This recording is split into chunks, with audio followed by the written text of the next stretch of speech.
શ્રી મહેન્દ્રસિંહ સરદાર છે। હું ધોરણ 8માં અભ્યાસ કરું છું।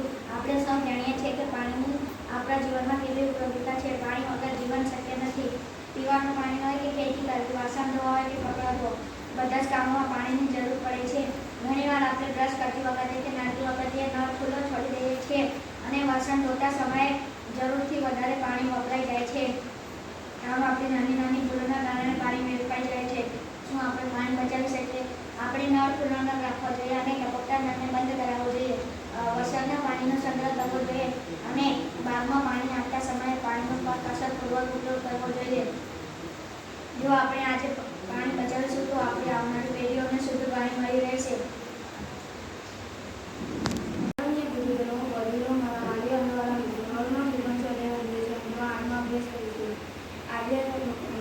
આજે મને વ્યસનમુક્તિ વિશે કંઈક કહેવાનો મોકો મળ્યો, જેનો મને ખૂબ જ આનંદ છે।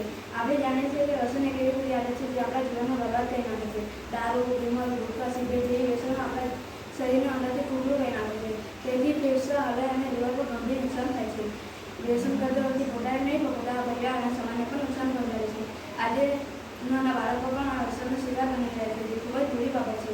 આપણે બધા મળીને આ બંધીને દૂર કરવું પડશે અને શાળામાં વ્યસનમુક્તિના વિશે જાગૃતિ ફેલાવવી પડશે અને મિત્રોને કહેવું પડશે કે વ્યસનથી દૂર રહેવું કેટલું જરૂરી છે।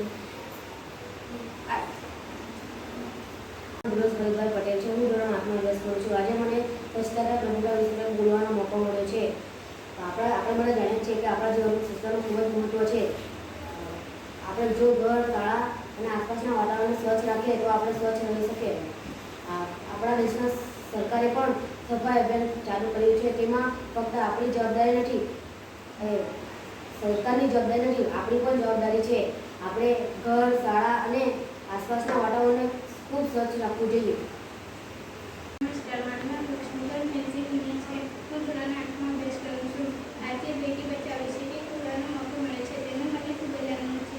મિત્રો, આપણે સૌ જાણીએ છીએ કે દીકરીઓ આપણા સમાજનું ઘરેણું છે। દીકરીઓ વિનમ્ર, સુનિવાળી છે। પહેલાંના સમયમાં લોકો દીકરીઓને બહુ જ સમજતા હતા, પરંતુ હમણાં સમય બદલાય છે। દીકરીઓ પણ દીકરાઓ જેટલી શ્રમશીલ છે। તેઓ દરેક ક્ષેત્રમાં આગળ વધી રહી છે, જેમ કે શિક્ષણ, રમતગમત અને અવકાશ ક્ષેત્ર।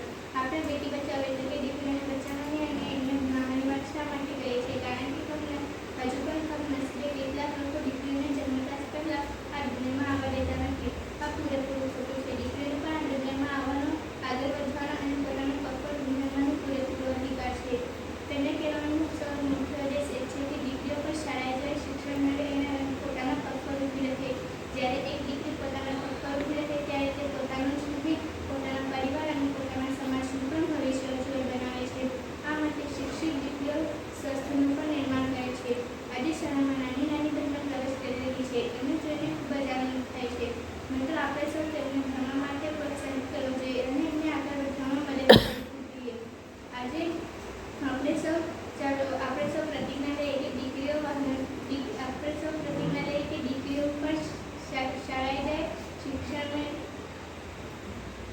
શિક્ષણ મેળવે દીકરીઓ પણ શાળાએ જાય, શિક્ષણ મેળવે અને પોતાના પગ પર ઊભી રહે અને એમને પૂરેપૂરો સહયોગ આપવો જોઈએ। Hello friends, my name is Hans. I said tree is our best friend. Tree is our best friend. The most important on the earth. They provide us many things such herbs, rubber, and many other useful things. Trees are our best friend.